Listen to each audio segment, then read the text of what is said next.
Hello, this is Coach Aaron Saft and the Running is Life podcast. It feels good to say that. Welcome to the rebrand. I'm so happy to have this all together and out there to the public. The new website looks tremendous. Again, thank you, Ash Ringo Walsh, for your hard work and dedication to this project. I am just over the moon with the result. Love the logo and everything she did. So, Ash, thank you so much. This episode, as I promised, is kind of a recap with Thomas Brown.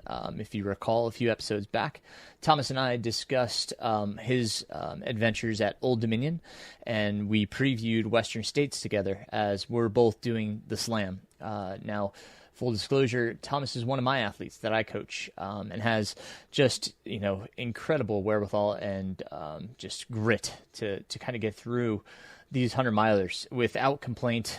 He's just incredible. I love Thomas and just his positive attitude.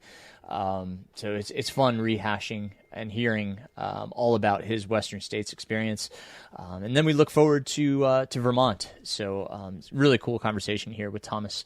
So I'm going to get right to Thomas's conversation, and I'll catch up with you guys after that. All right, back with Thomas Brown. Thomas, you've been through quite a bit since Western States. How you feeling today? I'm feeling pretty good. Actually, just got on here. Almost didn't make it because I just got done with my 5-mile run. So, well, how'd your 5-miler go? Because this is day 2 of you running. We're recording on July 7th, and we'll explain why this is kind of your first day back running. But how did that go? No, it went really well. I just had a goal of going out there. It was almost more of a testing out everything. Okay. I know, I feel good. I feel good, but I know there's a lot of repair my body's doing right now. So I just went out there. I probably was not running any faster than 12-minute miles at any time this morning. Yeah. And I took probably, I did about a 20-30 minute warm up just to make sure joints were moving correctly. Everything was warmed up, and it felt good. Felt good getting back. Good. We're going to go through the timeline so it makes sense to people, like the comments that you just made, but because a lot's transpired since we last spoke. But just to give everybody kind of a recap, let's go back through your summer, just in case they didn't listen to your first episode. So why don't you just give us a brief synopsis of what you've done up to this point. Right. Okay. So, starting back December, that's when I started training. First race for the Grand Slam, Old Dominion. That was the first week of June.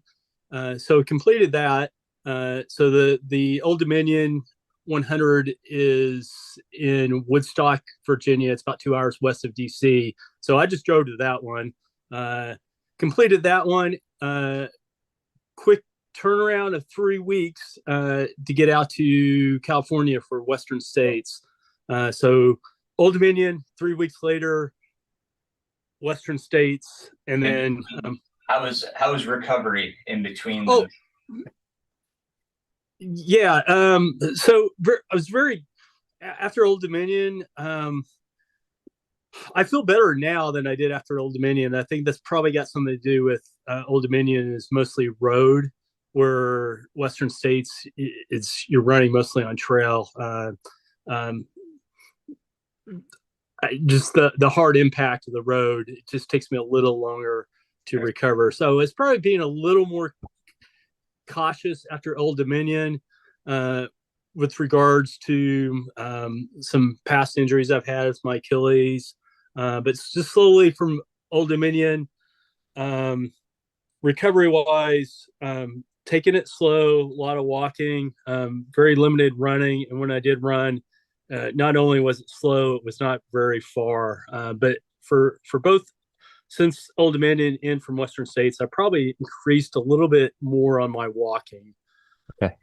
And you've kind of had a Achilles niggle kind of, pretty much since I met you in December, Yeah. we've Uh, been really cautious with your Achilles. How's your Achilles holding up? I gotta tell you, after Old Dominion, I was a little bit concerned. Uh, After Western States, I have not had any issue with my Achilles. Maybe after running just a slight twing down there, no flare up, but I'm able to do my exercises, to strengthen my Achilles, and everything feels really good. So I'm really happy about that. Good, good, good. Yeah. Yeah. I was speaking with Lauren Jones. She finished 18th female and was released on my last podcast episode. And yeah, I find the interesting differences between runners. Lauren was like, just want to be immersed in a part of everything and see and do and be a part of. Whereas you took an opposite approach. Can you talk about how you approached race day? Because I had a sense that you were trying to just remain calm and not get too engaged and too excited. Yeah. Part of it too, like I know what Northern California is all about with ultra running. I was there in the early 2000s. I mean, there's just probably nothing compared to it except maybe Western North Carolina now. Just as far as like, just I knew about Western states just from when I was in California before. I didn't really need that though. I didn't need all the hype beforehand. It's not that I was probably keeping myself away from it a little bit. I don't necessarily, I didn't really need that so much. I didn't really want that. I just really wanted to concentrate on the actual race. Um, but it was amazing being there in the Olympic Valley, regardless. I mean, it's all around you there. I mean, I got there on let's see, we got there on Thursday, and there's still a few runners coming in, but it was set up, ready to go at that point. So for me, I think that night I went with my kids. We walked around the area and stuff, so I got to see a little bit and just sort of get the feel a little bit for it without um, thinking about it too much. But I stayed away from all the pretty much all the pre-race programs. I mean, for me, it would have been more of a distraction for me, and I didn't really need that so much to prepare for the race. Yeah, right. Cool. So Yeah. Thursday you got in, just kind of walked around a little bit with your kids to kind of see and get a feel for the atmosphere. Friday was, obviously packet pickup and a bigger day, race meeting and such. So can you talk about what you guys did on Friday? What did that look like for you? Yeah. So, just looking on the schedule, it said be there from this time to this time. You could check in. So we just walked down there, a little bit of bumping around from table to table, find out where I needed to go to check in, but that was pretty easy. It's like like just go over there, check in there. So there was just a little bit of a line developed where the check-in was. So Yeah. I just got in there, got in line, went through the check-in. Very cool meeting some folks that are just been part of the race for years upon years. Nothing but encouragement. Going through the line to get the swag gear and everything, get your picture taken. That was all really cool. It was all very, very well organized. Let's see, going through the line. I remember always specifically remember me seeing Stan Jensen. Is like, oh, you're a Grand Slammer. Yeah, so Yes. that was Yeah. cool seeing him there. I mean, Yep. he's I've been looking at his website on which hundreds to run for probably like about 20 years now. So I'll put that was, Stan's info in the show notes because yeah. yeah, that was really cool meeting him. He was so nice. So yeah, I don't know how many times I've looked at his website on trying to figure out what races to do. yep, Uh, yep, and got through there. And then it was sort of like, now what? Now what I do is like, well, kind of make sure my bags are packed.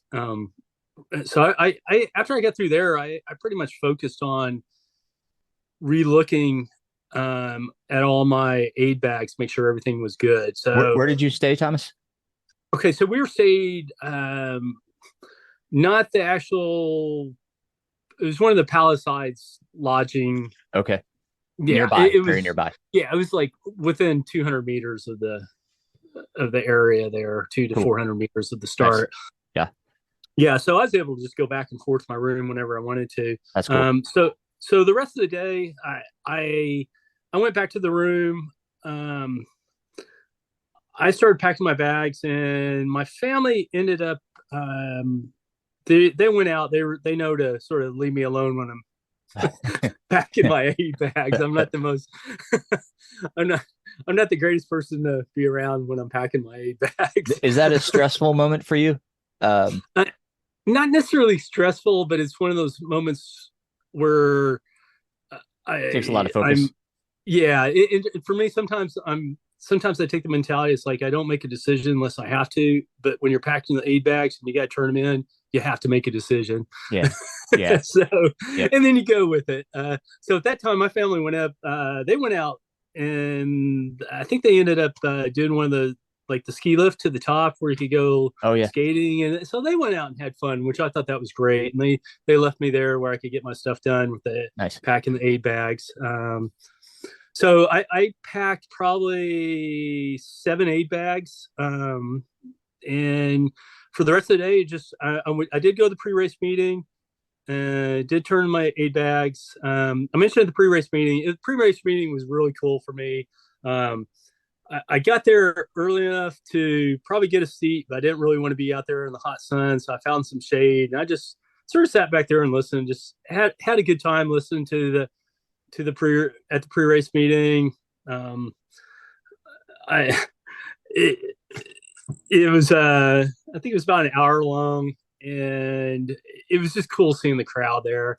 I got to see people that I haven't seen years. I mean, I ran into people I've met in past races before, so we congratulate each other for being there and wish each other luck. And yeah, Nice. Was there anybody yeah, there that you had met doing the Grand Slam at Old Dominion? yeah. Only one person. Tomia. Tom, I always mispronounce his name.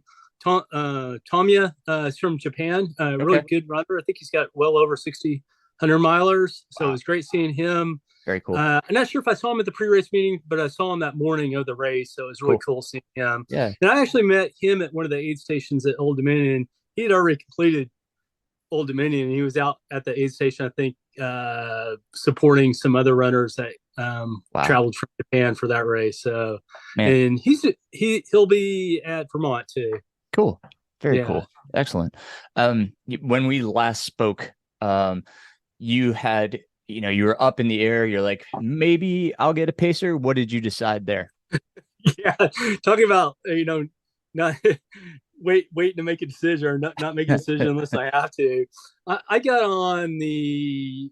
I've been on there before, but the racing portal to find a pacer, and it just clicked in my head. It's like I think right before we left here, I messaged a few of them. A couple of them got back to me. We had to do a little rearranging. Hey, I don't need a pacer here. I need a pacer there. But in result, I got two outstanding pacers that I couldn't have asked for two better pacers. I picked one up at Forest Hill.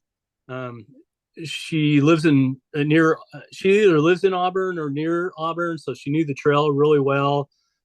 Great mentality. Physical therapist in town, so knew quite a few people. Knew Cool. just giving me great advice on everything. And then my second pacer picked her. She picked up my second pacer at the river, and she went with me till the finish. Cool. Cool. We can Yeah, we'll get there, but that's yeah. so pretty cool that you were able to pick up two separate pacers and especially people that were, very knowledgeable. That's cool. I thought it was Uh, interesting too. Like at before the race, I just had to inform my pacers, hey, you need to pick up your bib here and all that. And the lady giving out the bibs, I talked to her, and about, hey, how do I get my pacer a bib? And she just straight out said, hey, let your pacers worry about that. they'll figure it out. And, my pacers talk to each other. They figured it out. I didn't really have to worry about a thing except running. Yeah. And it was, Yeah. it was good. Like there's people there that get the experience to give you the right advice, just like focus on your running. Don't worry about like making sure your pacers Yeah. and there and everything. That's cool. Yeah. Very cool. Any other thoughts, memories from Friday? Um, no, just the thing that we always watch out before, and especially the day before, is what I eat. So I was very careful on that. We ended up going to a really good restaurant in Truckee. Went Oh, out, cool. got a little bit away. Just want to get away from the area a little bit. Yeah. Yeah, and that's always important to me is what I eat the day before. Um, Nothing new. Try to get some familiar food in that I'm used to eating. Some people have these grand meals that I try to keep it simple and what I'm used to eating and doing nothing new on that. And yeah, that's about it. And Cool. we went by the store and just got some stuff for me in the morning to have. And yeah, nothing more on Friday, and then just try to relax. Right on. Yeah. Right. Brings us to race day. What was the alarm set for? Yeah. So I think I set it for about let's see, race started at 5. I think I had my alarm set for 3:45. Okay. I ended up waking up on my own around 2:30 or 3. So, which is good. I mean, I got at least 4 hours sleep, which I think that's amazing the night before a race. Yeah. For me anyway. So I got up, and what I usually do if I get up early, I feel like as long as I just remain rested, don't get up, and just sort of lay down and just stay rested, that I can get some benefit out of that. So I did that. I just waited till the next alarm went off 30 or 40 or when my alarm went off like 30 or 40 minutes later. And yeah, so I got enough sleep. I have my routine set up. Since I'm staying with my family, I try not to wake them up. So I have everything set up in the hotel bathroom to get ready in there. Got ready, got a quick bite to eat, a little bit of coffee, and just head out. I got there before the race, probably about 25, 30 minutes later. And I made sure I was stretched out and everything, met up, said hello to some people, ended up going back to the room to use the restroom one more time. I had that time. That's the benefit of staying so close. And then turn around, got right back there, probably get to the race about to the race start, probably 5 to 10 minutes prior. It's funny. You always stress, like, I got to make sure I'm checked in before the race. And they were there. You're checked in, dude. You're checked in. Yeah. Yeah. It's so funny. Like everyone's going up there like, am I checked in? Like, you're checked in. You're good. Yeah. Yeah. And I can't say just what a beautiful morning that was too. Yeah. Just, yeah. Temperature, everything. It felt great being out there. Yeah. So I started the race like with just really good thoughts. Like, hey, this is going to go well. Yeah. Excellent. Nice. And you had a little different strategy than most because of, making sure that you were ahead of cutoffs. You wanted to go up the escarpment and through the high country a little bit quicker than most people would. Talk about that a little bit. Right. I feel like I'm a fast hiker. So I wanted to take advantage of the beginning. I didn't push it beyond any type of threshold level, but I did push it just slightly. Probably some people would, if they saw my times, they would have been like, wow, you were going really fast. So I did take the first 4 miles up to the top at a pretty good speed. And everything felt really good going to the top. I feel like if I could stay in the middle of the pack at the beginning of the race, that's where I need to be. Sometimes I feel like if I get too far back, it just doesn't do the right thing for my head, and I don't feel like I can make it up later. So I always try to stay middle of the pack at the beginning of the race. So that's sort of my strategy there. Going through the snow, everyone said, hey, take it slow, take it slow. I wouldn't say I was taking it. I wouldn't say I was taking it fast or slow. I just felt like I was taking it what I felt comfortable being at. I did feel comfortable running in the snow. That was no issue for me. I think we all realize it's easier to slide than run down snow sometimes. Yep. But I didn't have too much problem going through the snow. But I just realized in my head, I knew that I was exerting a little more effort just because of the snow itself. And I was a little cautious on not over push. The point is, if people were past me, I didn't worry about it at that point. Yeah. A lot of Yeah. people that was a point where we'd all be running the same speed, and then when some folks got a chance, they passed. I didn't worry about that whatsoever, and I just kept it my race at that point, and I wanted to get through there, not only in a good position, but I wanted to get there safely. I mean, Yeah. I've you never know what could happen with snow. Not only the slipping, and I wasn't too concerned about the slipping, but I was a little concerned about punching through the snow and like hurting my knee that way or something like that. Sure. So I was Oh always a yeah. little bit cautious there. Right Yeah. on. Yeah. Um, Uh, so two things here. You're moving through the high country. They did not have the normal cutoff. Kind of early on, they allowed us to go through to Robinson Flat. And Robinson Flat would be the first crew access. But if I remember correctly, you said you did not have your crew go to Robinson Flat, correct? right. I didn't just because of for me, I wanted to have them focus on getting to Forest Hill. I know Okay. So with you wouldn't see them until mile 62. right, mile 62. So you Right. just relied off of your drop bags. Absolutely. Just the drop bags. And that seemed to work just fine. Right. And Aaron, I did take your advice on shoes. It was sort of a last minute addition. I did put a pair of shoes in at I think Red Robinson. Star was the first.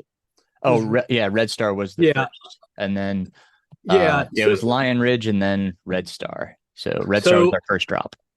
yeah, so the first 16 miles till I get to Red Star, I wore my Mountain Racer threes, which Mm-hmm. worked really well in the snow.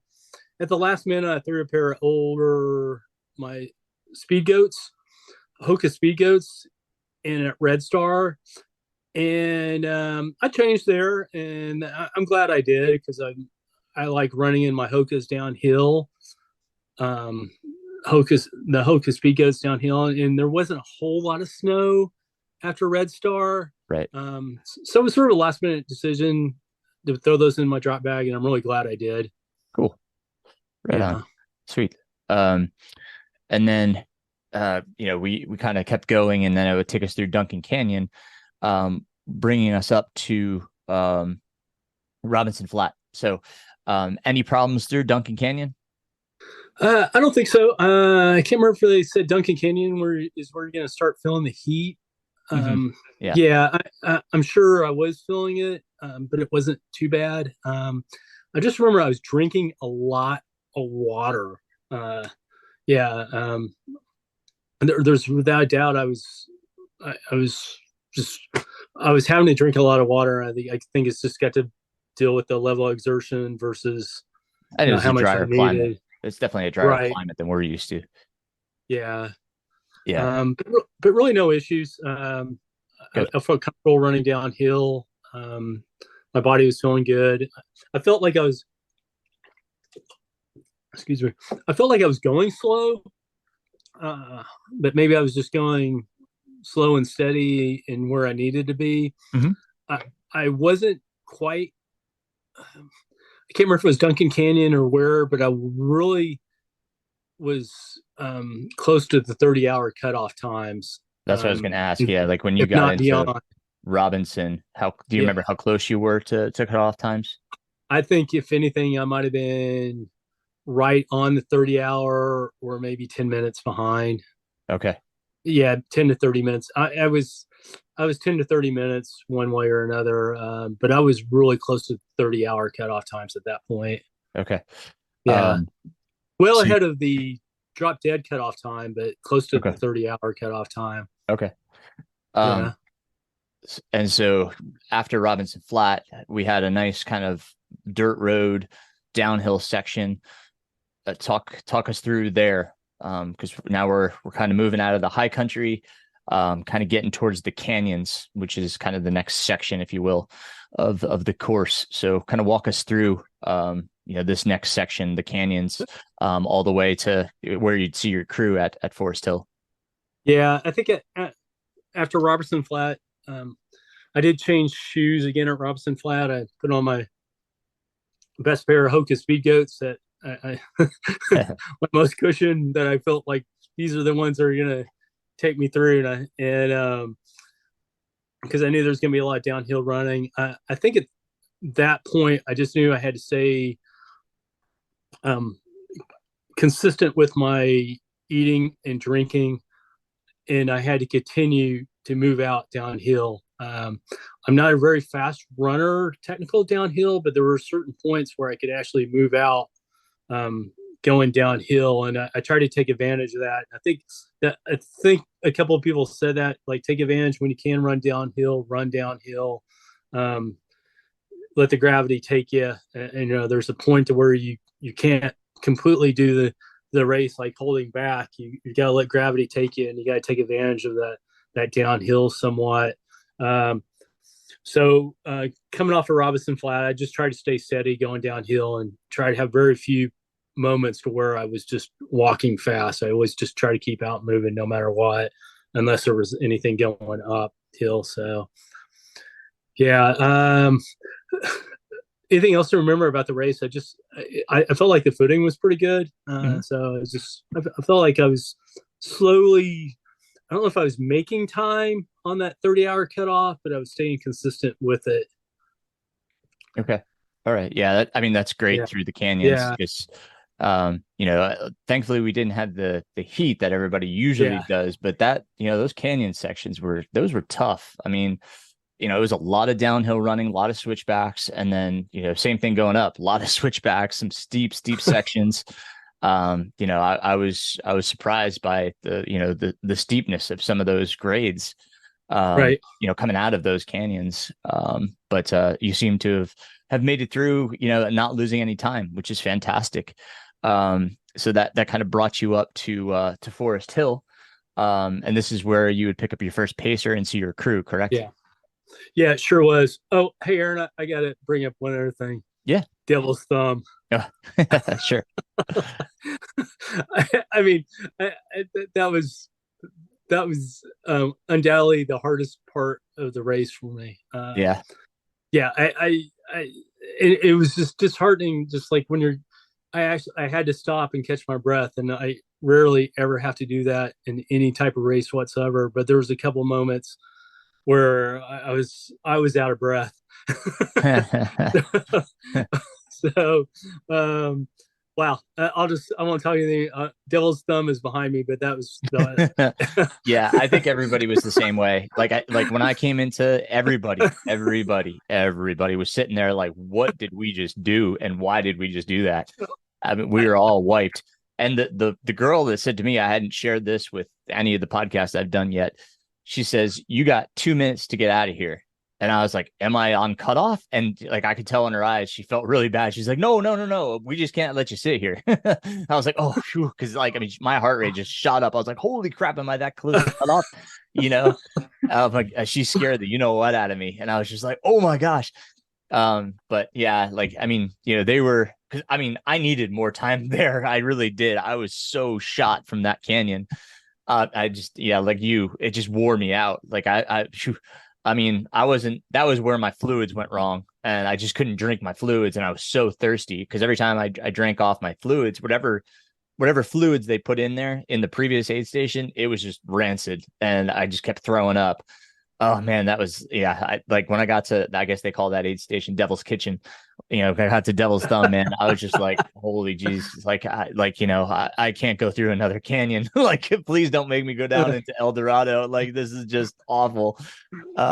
So yeah, that I hear you. That was kind of a definite reset moment for me. I was just like, oh geez, here comes another canyon. So that was tough mentally and physically, just to kind of prepare yourself for another canyon. But Yeah, you get through El Dorado. If you have anything you want to add before we get to Forest Hill, do you have anything there?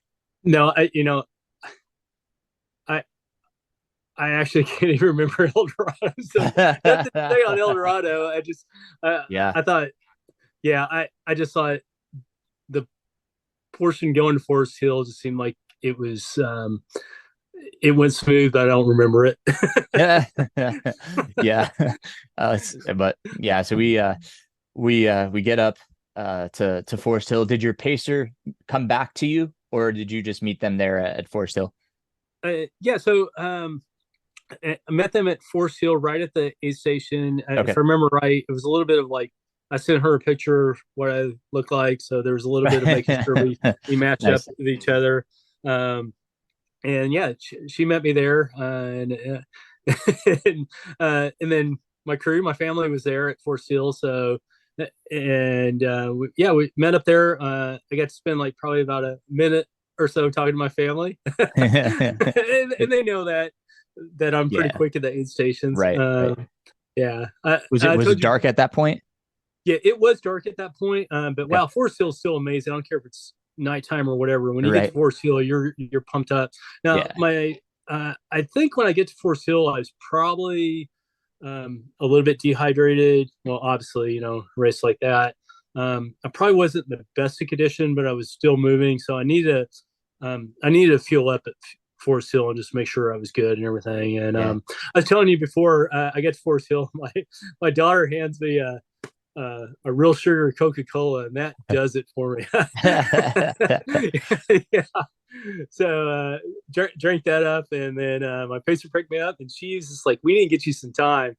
And there was like, I think it was like 2 or 3 miles of almost road running, Yes. if Yeah. not, yeah. So we at that point, I was making pretty good time. I made up some time before the next aid station. So great Yeah. having a pacer just worrying about that stuff for me and just Yes. Yeah. letting I was me, checking on yeah, you at Michigan Bluff and at Forest Hill, just making sure that you were still moving and ahead of the cutoffs. So my crew was giving me updates on you.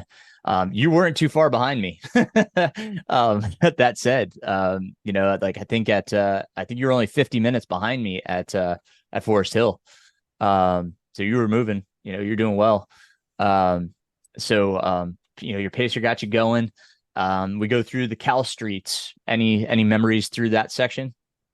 no, I just remember nothing more than that. My pacer just keeping me on where I need to be at. Um, Yeah. Yeah. yeah. Right on. Um, Lights. Everyone had lights at that point, so you could actually see people in front of you, and you could Yep. know if you're.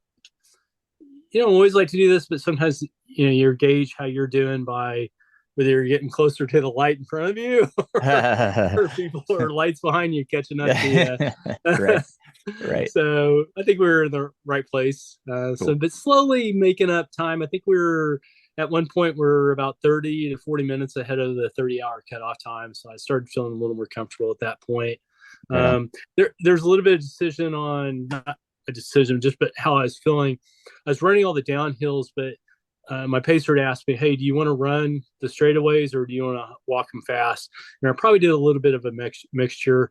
Um, at at some point, I felt like I was walking as fast as I could run, but then I was always reminded, even if you could shuffle a little bit, you'll make up some time. So I just kept on where I could run. I would try to run. Right on. Yeah, which brought you into Rucky Chucky, the river crossing, and that's where you said you picked up your second pacer? Yeah, picked up my second pacer, and the river crossing was cool. Yeah. Yeah, that was a neat Yeah, experience for sure. yeah, very cool experience, and yeah, very well done. Just I can't say enough of like how organized they were at that point. Just getting us across the river, I felt like it took no time at all. And Right. if it did take any time, it was good rest time that I needed. Uh, After we crossed the river, I did a quick change, shirts, just because I was a little bit cold at that point. And then we started going uphill, and I took that hill really well. I was surprised. My pacer was like, "Hey, you're doing this really well," and that I started feeling really good at that point. Cool. Going whenever I went uphill, I felt great. Yeah. Yeah, yeah, because that was a good climb to Green Gate. Um, Yeah. so you got into Green Gate, and then you kind of go. It felt like we just kind of went across to Auburn Lakes. Any sleepiness setting in, or were you doing pretty well? No, I'm I rarely get bothered by the any type of sleep deprivation. I could go one night without sleep, and it doesn't really bother me at all. I wish that was the case for me. In this race, in other races, sometimes I don't have that problem, but for some Yeah, reason at Western States, I yeah. was struggling with falling asleep. So, um, Uh, good if on I do you. go 2 nights, I do start seeing things. So, I but understand one that. night Yeah, doesn't bother yeah, me. yep, yeah. That's usually mine too. When I start getting into that second night, that's when I mean, goodness. Cool. So you're making your way towards Hal Corner and Scott Jurek's aid station. Talk about when you got into there. Yeah, so we got in there. I didn't really realize it was going to be their aid station, and I was like, "Wow, that's Scott Jurek. Oh, wow, cool." That I is had cool. no idea. Yeah, uh, Scott Jurek's just amazing. I mean, Yeah, yeah. not yeah, not only for what he's done, but just the way he just is and Yeah, yeah. filling So up water nonchalant. bottles at yeah, Yep. Yeah, just very filling humble up and yep, there to yeah help. That was cool. filling That up was very water cool. bottles and giving some really good advice. So, It was making us all feel good. Yeah, and it was yeah, daytime by the time you got there, correct? right. Yeah, Yeah, sure was. Yeah, nice. So then you're moving towards Pointed Rocks, yeah, which I have to say I was surprised at the beauty of that area. yeah, When yeah, we kind of got to Pointed Rocks, I was like, wow, this place is beautiful. I mean, the meadows and the groves of trees and stuff. That was just what a surrounding. Did your crew meet you there? Where did uh, you see? So you saw them at Forest Hill. Then when was the next point which you saw them?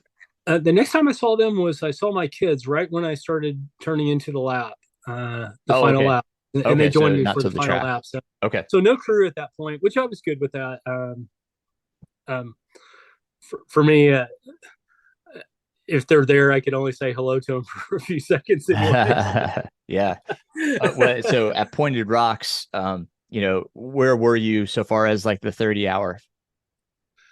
uh, I think I was a little bit ahead, but I got a little bit like mixed. I got a little bit mixed up on on the sign saying, "Hey, you need to be at this station this time." Yeah. And for some reason, I thought it meant I had to be at the next station at that time. Oh. So I was ahead, and I started to tell my pacers like, "We need to book it." And then I realized it was like, "Oh, okay, we're well ahead." I think it was probably about 30 minutes ahead of time. Right Yeah, on. so we were staying consistently about 20 to 30 minutes ahead of Good. time. Good, good. Yeah. Did you try to pick it up at all in that section up to Roby Point? No, a matter of fact, I think at that point I told my pacers like, "Hey, this is the point where I think I need to stay strong and steady where I'm at. I've got it in me. If I have to, I can sprint to the end. However, I don't want to be going. I don't want to hit a rock and twist my ankle. Yeah. I Yeah. just want to stay steady at this point, Nice. and not do anything Good job. Yeah. that I don't need to do. Yeah. Yeah. Yeah, and it was just sort of a reminder to myself more than anything. It's just like, hey, don't get too excited and jeopardize it just because Yeah. you know Yeah. you wanted a better time or something like that. So Right. Right. yeah, When you got yeah. up to Roby Point and you're looking at your watch, did you know you had that finish? Let's see at Roby Point. Yes, I did. Yeah, Yeah. Did you know yeah. before that, or was that pretty much the point where you solidified, yeah, I'm going to finish under 30? Uh, I would say I suspected it before, but right when I got to Roby Point, I knew I was going to finish. Yeah, Awesome. and then just the relief just came over me, just like Yeah. wow. Yep. Yeah, there was a point walking up from there. I just wanted to soak everything in. Just I mean, the neighbors are I mean, I don't, who Yeah. knows how long they were out cheering people on, but Right. Right. just getting cheered on, it was just such great to see. And I, I, I walked a good portion of that where I probably could have been running, but I've got some more races coming. So Yeah, yeah, for sure. We'll talk about that in a second. Um, so uh, yeah, so you come out of the neighborhood and then you can see the turn into the track. Um, yeah, and that's where you met your kids. yeah, and yeah, my kids were right there, and both my son Marcus and my daughter Olivia ran the lap with me. Yeah, that was pretty awesome Yeah, experience. yeah, Yeah, you could hear your name coming over the PA, Thomas Brown from Asheville, North Carolina. Yes, I was laying in the infield at that point, and I was relieved. I was just like, oh, thank God he made it. It was cool. I didn't get to see it because I mean, it is just a mob of people all over the yeah, place, infield, bleachers, like that was incredible. Such an electric atmosphere. Honestly, when I was looking around, I kept looking at my kids, and my wife and my crew, more so than the crowd. I get a little touched up, just thinking about it. But man, when you're coming around the track, did you like observe your surroundings, or were you caught up in the moment with your kids? a little bit of both. Yeah. Yeah, it's just yeah. It was nice having my kids with me. I felt just really comfort feeling, but then I was able to soak in all the crowd and being there. Yeah, Yeah, well, you're finishing in the golden hour. That's like, like the shining heroes.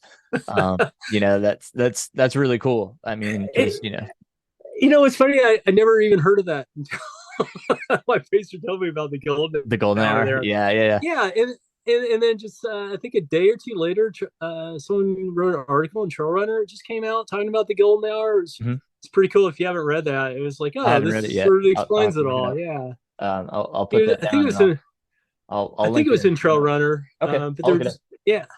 I'll I put it in the I show notes didn't right now. really know too much about the golden hour. I didn't really know too much about.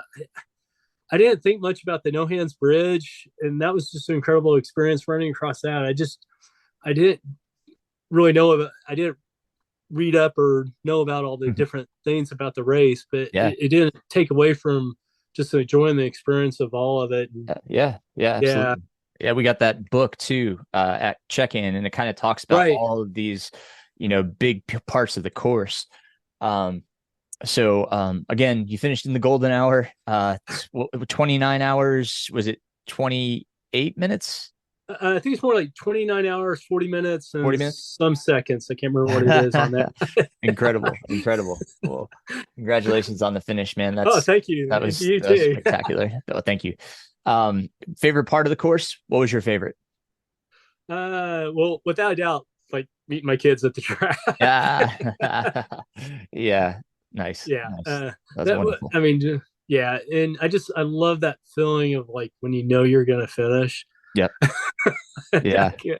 Yeah. And, and then some really memorable parts of it. It's funny, like when I think back about that first climb, that seems like ages ago, like by the time you finish the race, but Yeah. it was really It funny seems for him. like I days mean, ago.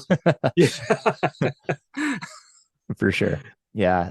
Yeah. Oh man, I'll probably start crying if I talk about it was Michigan Bluff because, I came out of that climb and I saw the kids holding up signs and, I just needed that, you know, that was probably my lowest point was Michigan Bluff and, seeing my kids, my wife and, my coach and my friends, I needed that contact right there. Like Michigan Bluff may not have been the most beautiful part of the course, but it, in my heart, it was. It's what I needed, at that point.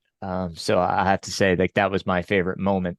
My favorite part of the course, I have to say, probably was that Pointed Rocks area. I just have this Yeah. picture in my head of looking around at the meadows and seeing, everything and I was so glad I was there in the daylight so I could see that. That's not that I don't love the high country and the mountains, but for some reason that Pointed Rocks area really spoke to me. Very nice. Yeah. Um, so we got the finish, which is, awesome. We get to continue on to Vermont, but you were thrown a monkey wrench. Yes. um, talk about what happened after Western. Well, long story short, I got COVID. And as you Yeah. said, So COVID affects everybody differently. How yeah. how has it affected you? Okay. So for me, it was sort of a strange part of it. It, I from the beginning, I just felt like I've had a cold. Mhm. Yeah. So I didn't lose any taste, or smell. I've always heard, you gotta remember, my mind is in 2020 with regards to COVID. Mhm. Like, just everything. I'm just thinking 2020. So it's just like, oh, I don't know why. I just thought I had a cold, and it was one of those where it's like, hey, maybe I need to, maybe I better make sure I don't have COVID. And I took a COVID test, like, oh, I have COVID. How soon after Western did you recognize that and test yourself? uh, I did not test myself until I had a test available, and it was like one of those. It was more of an afterthought. It's like, well, maybe I should test for COVID. You know, Yeah. just as common courtesy for coworkers. I'm getting ready to start work again, and it was one of those where, well, I'll just test just to make sure. I don't think I have. It's just I got a few just just almost, I don't know why I didn't think I had COVID, but just like, it's like, oh, I might as well test. I get a test. And I was like, oh, I have COVID. And then my family tested. I think first time they tested, I think maybe my wife was negative, and then a whole family's got COVID. Got Oh, tested and got COVID. So we're all we're did all your how were your isolating at home pacers? Did your here. pacers were they okay? Yeah, I didn't get word back from one of them. One of them, I let my Pacers know immediately. I shot them a note. I think one of them wrote back to me, said she tested and she's negative. I didn't hear back from the other one, but she's in. I mean, I'm certain she's um, a physical therapist and knows sort of the procedure, Yeah, what she needs sure. to do. I just Yeah. I felt an obligation to inform them immediately Uh, because yeah, yeah. very responsible of you. Yeah, and who knows how I got it? I could have got it here in Asheville. I could have got it in the plane. I could have got it. You just you don't know. Yeah. Yeah. Yeah, You didn't feel it's it one during of the the. race though? I did. It's funny. I don't think I did, but there's just so many different variables Yep. of like, Sure.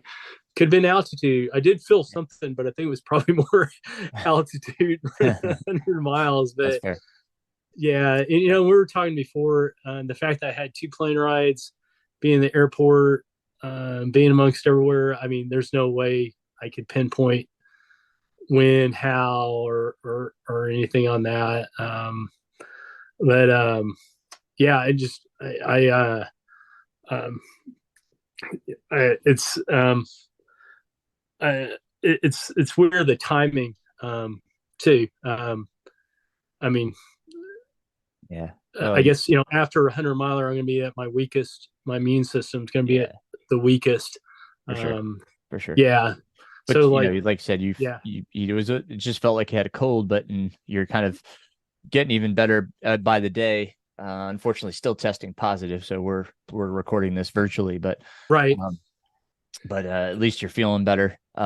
Should be clear of your system for Vermont, which as we record this, we've got 8 days right. to Vermont.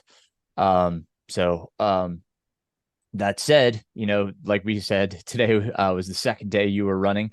And it's looking good that you're going to be fine for Vermont, Right. which is great. You sent me a great podcast, and I'm going to try to put that podcast as well as the YouTube video that accompanies it. Because it's not the actual podcast itself. He recorded a video during Vermont. So I'll try to link those in the show notes. And that kind of made you plan a little bit differently for Vermont. You want to talk about that? Yeah. So one of the things about Vermont, a lot of road, a lot of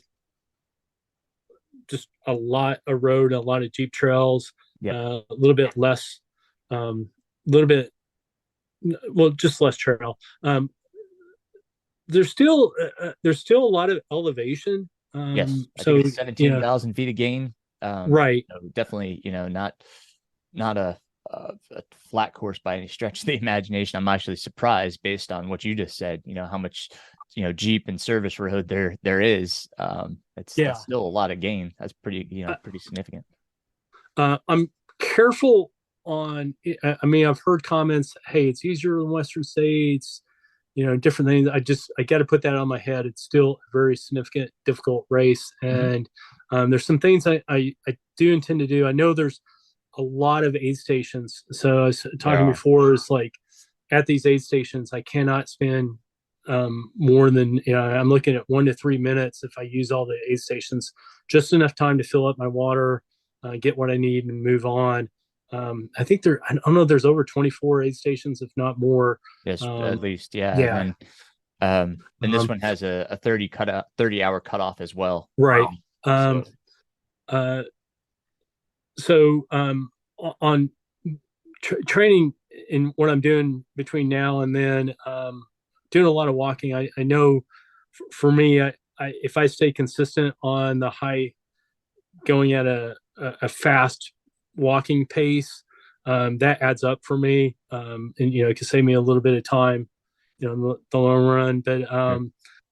and then I know we're looking at good weather for Vermont, but if it does get in the 80s, that is still warm. Mhm. So the hydration part is still very significant for Vermont. Yeah, yeah. Um, Did you yeah, decide to go crewless and pacerless? yeah. I'm still figuring that one out. I don't have a crew, so I'm going up there by myself on this one. Okay. I, I don't have a pacer yet. I'm not sure if I'm going to get one. I sort of want to do this one solo. Okay. Um, Yeah. yeah, It's it's I'm not it's sure. yeah. It seems Yeah, like very Western states of you. yeah, no kidding. Yeah, um, it's interesting because this race, there's so many things that like you can't have headphones, like yeah, you can't have music playing. I understood that there's a lot of private property and they're trying to be mindful and respectful yeah, of all the private property and owners of these private properties because they're allowing us to run through. yeah. Understood. But we also can't pick up a pacer until mile 70. Oh, okay. That's Yeah, that's super Yeah, late in the race. And like yeah, you could have 30 miles. That's nice to have that last piece, especially if you're, running solo for 70 miles. But the other part of it is that like the crew access, it's I mean, there's decent crew access, certainly more than we had at Western States. But it's really set up more for running this one independently. yeah, So as a solo runner, because of all of these rules and regulations, and when the pacer can come in, even the pacer switch out, it's kind of yeah, if you can just have somebody run 30 miles, which my attention is Patrick, my coach, is going to just run that last 30 miles with me. Of course, my family's coming up, so my wife and my daughter, they'll be crewing. And then we have Nathan, who crewed and paced me at Western States. He is a question mark at the moment. So our plan is just my wife will meet me at the aid stations. I'm going a little bit more minimally than I did at Western States. Western States, I carried 1.5 to 2 liters in my bladder. I'm going to switch over to bottles and kind of go bottles this race, just so I can have a little less weight on me. And if it looks like there's a longer stretch, I'll just throw a third bottle into my pack. But like I said, I'm going to go a little bit more minimal on this one, just to sacrifice some weight and hopefully be able to run a little bit more without that added weight, so I don't get as much fatigue. But like you said, there's so many aid stations that you really don't have to carry too much. You can get away with carrying a bit less, and just using the aid stations, and perhaps I'll bring some powder with me to refill my electrolytes. But yeah, it's a little bit easier on the runner for this one. than Western States was. So, that's what the guy talked about in his podcast episode was, that, he did it uncrewed. He did it solo, and pacerless. And, he seemed to fare pretty well. So I remember he talked about one of his aid bags weren't there. So that's always a risk. That just makes me think of like, hey, maybe I will have a small light put in early because that lighting you can't mess up on.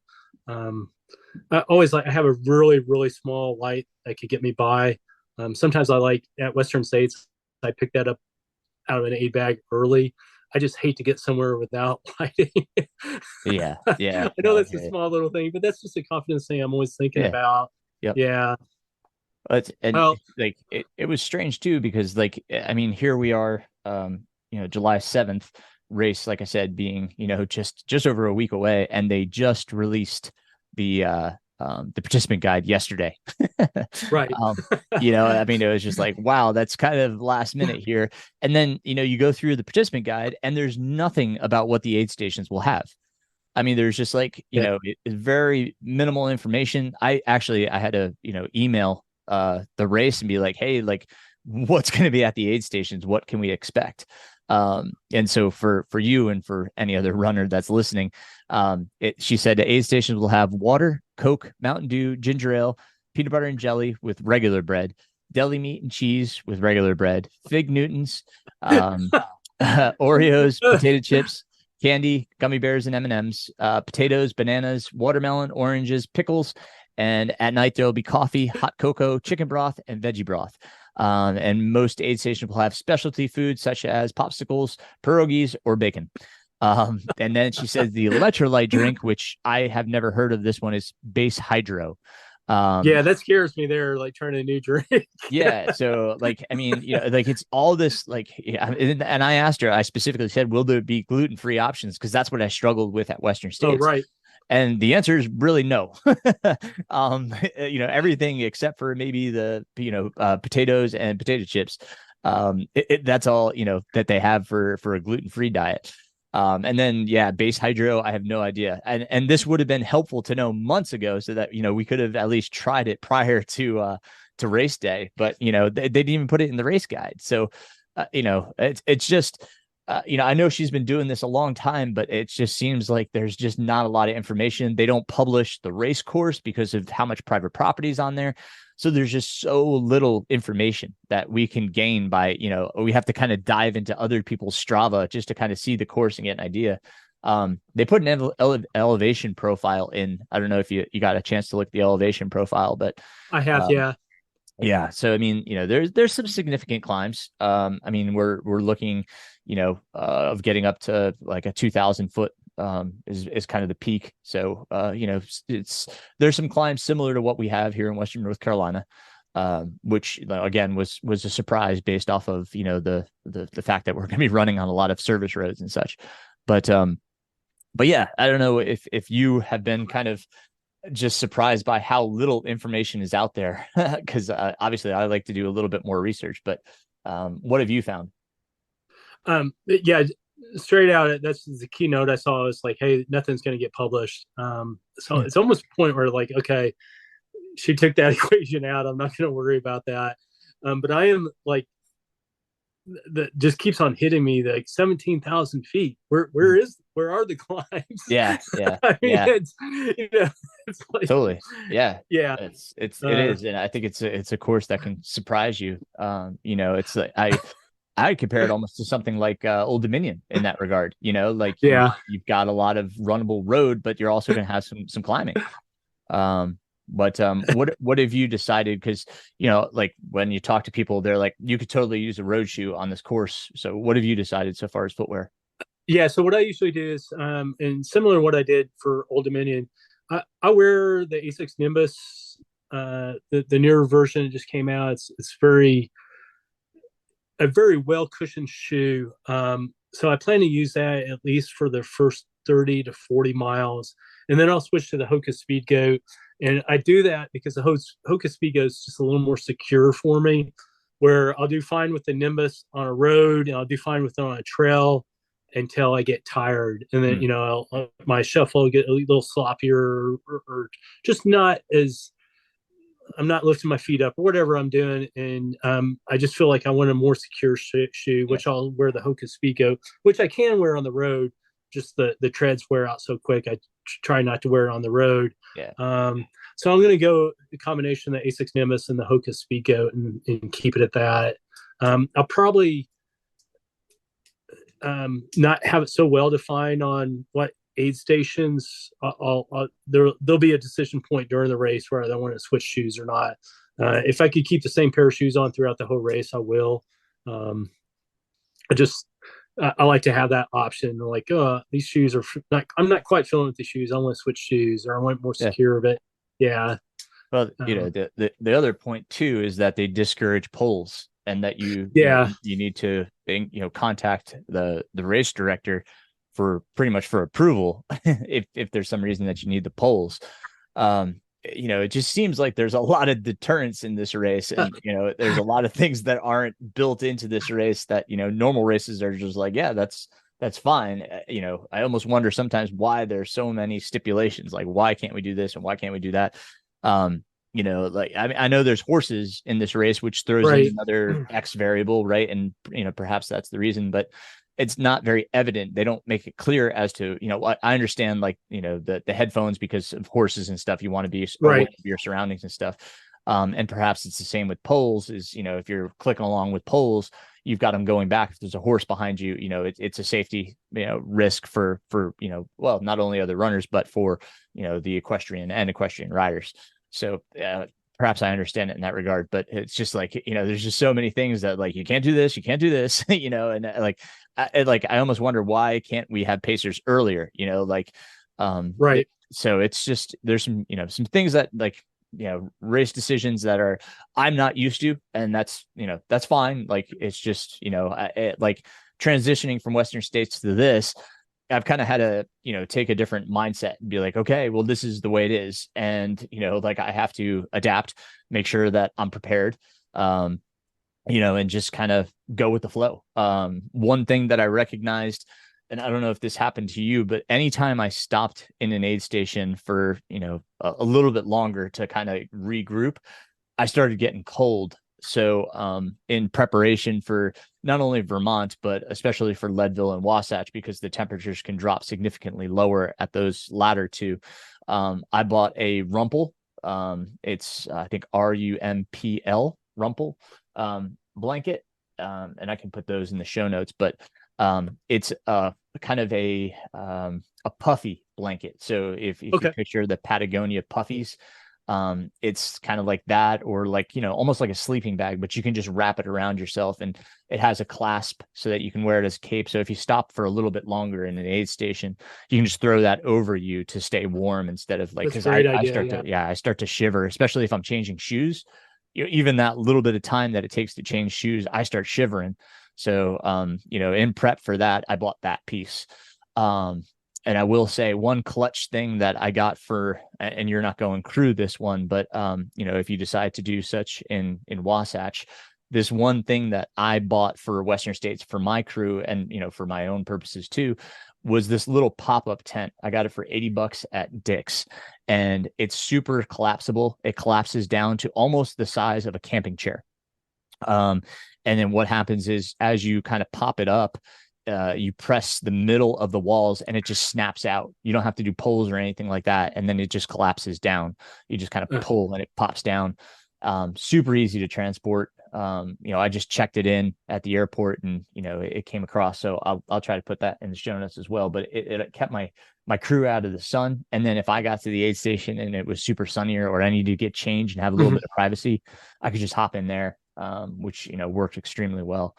That's awesome. So I'll put both of those in the show notes. But those were two things that I kind of I've been adding to my repertoire as I learn, and I'm like, well, this would be good not only for me but for the crew. So two things.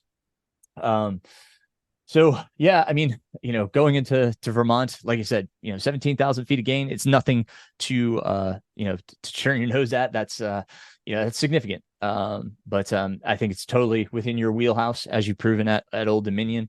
You're recovering well. I think we're both on the kind of same page there. I'm surprised. Obviously, I didn't have a great day at Western, and I think that was just that was probably a good thing. I didn't go too hard, so it was a Mhm. lot easier for me to recover. Um, but as we go through Vermont, we're not going to look through Vermont because this is number 3 for you, number 2 for me.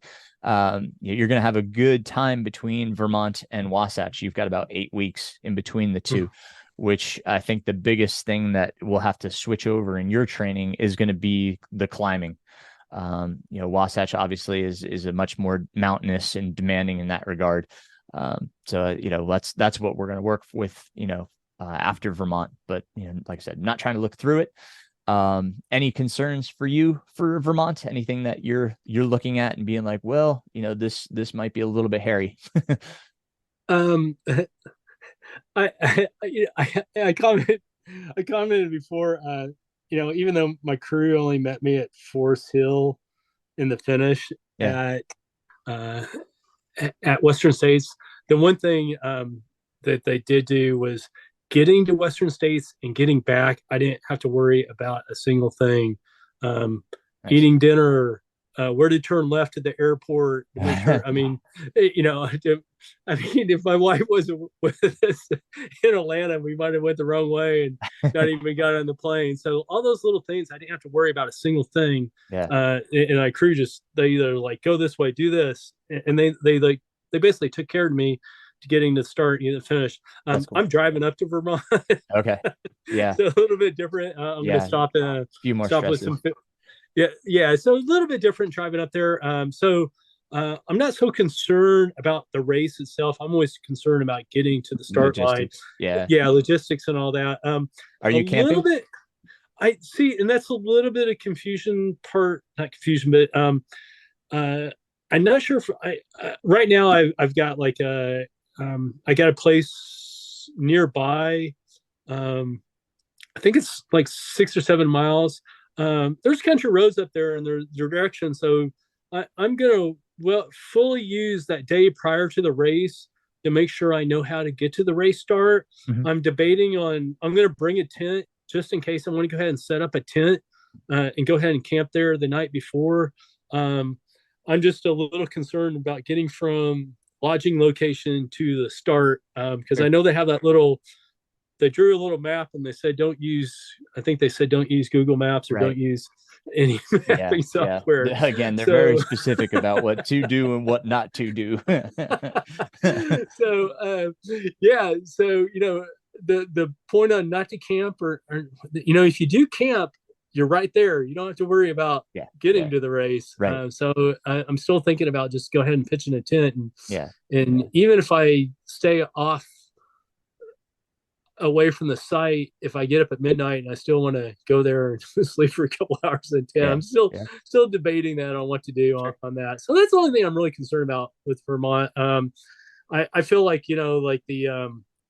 I feel right now I feel better than I did a week prior to Western States. So I'm not concerned about getting there and not feeling good. My body, I'm feeling great. So I'm not concerned about that. Yeah. Well, it's such an early start. I mean, 4 a.m., super early start.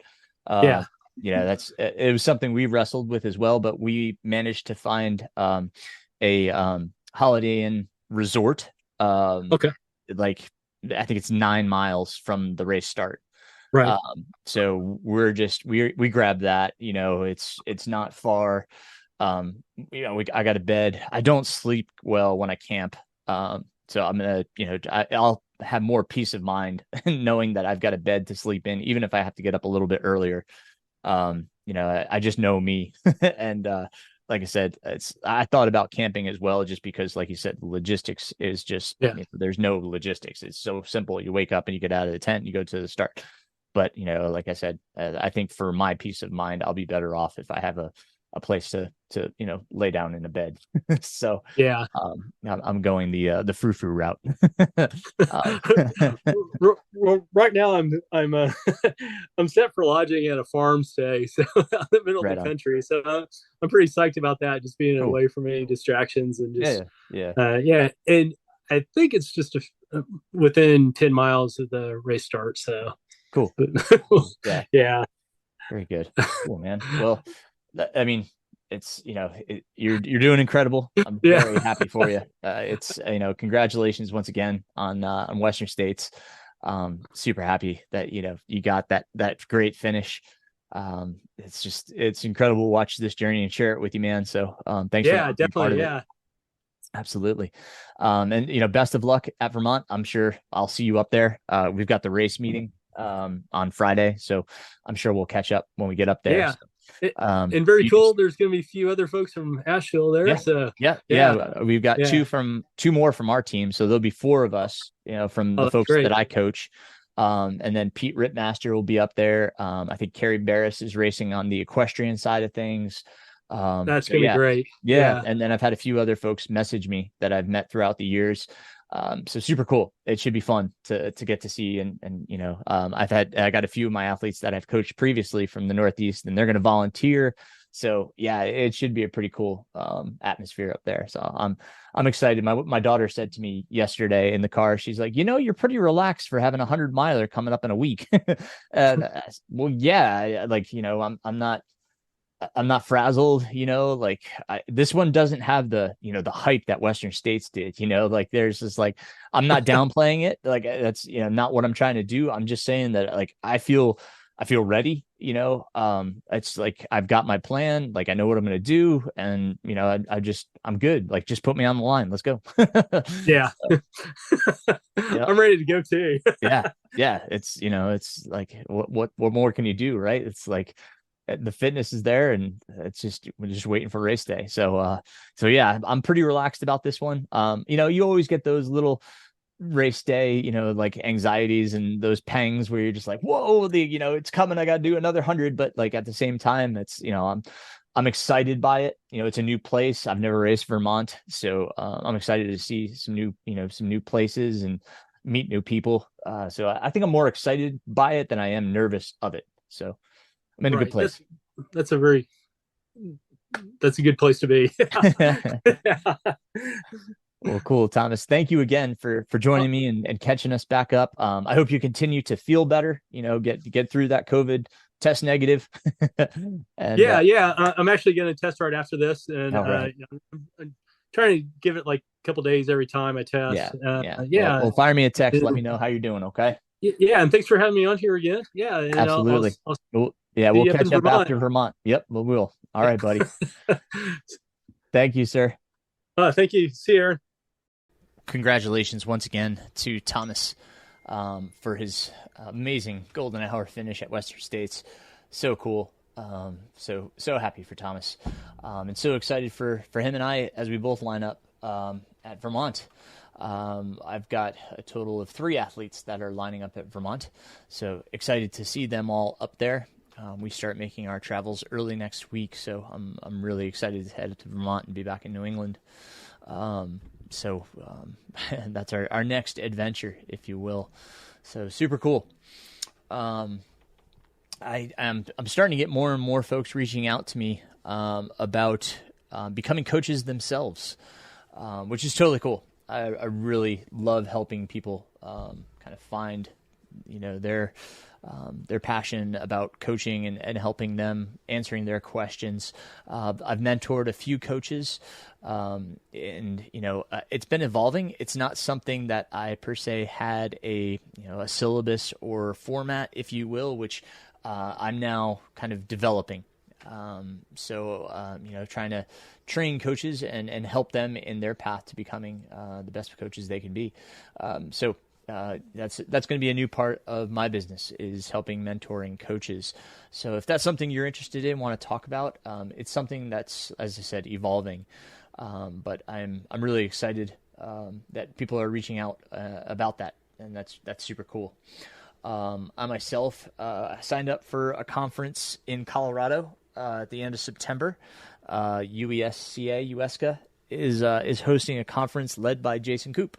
So I'm going to head out to Colorado for that coaches conference. It is based on, and all of the panel discussions are around ultra running. So really cool. Kind of the first of its kind, really. So excited to go and be a part of it. Try to take away as much as I can, learn and listen, and bring back some new things for my athletes. So if you're interested in coaching, don't hesitate to reach out, understanding that as this podcast release, I am in Vermont. So I'm recording this the week before we leave. So just keep in mind that I will be in Vermont. Let's see, I'm recording this on the 7th, Friday the 7th. So the 11th, I start traveling up there, and the race is on Saturday. So that would be 15th of July. I'll be racing up there. So it might take me a little bit to respond to any messages or anything like that. But again, if you're interested in something like that, please let me know.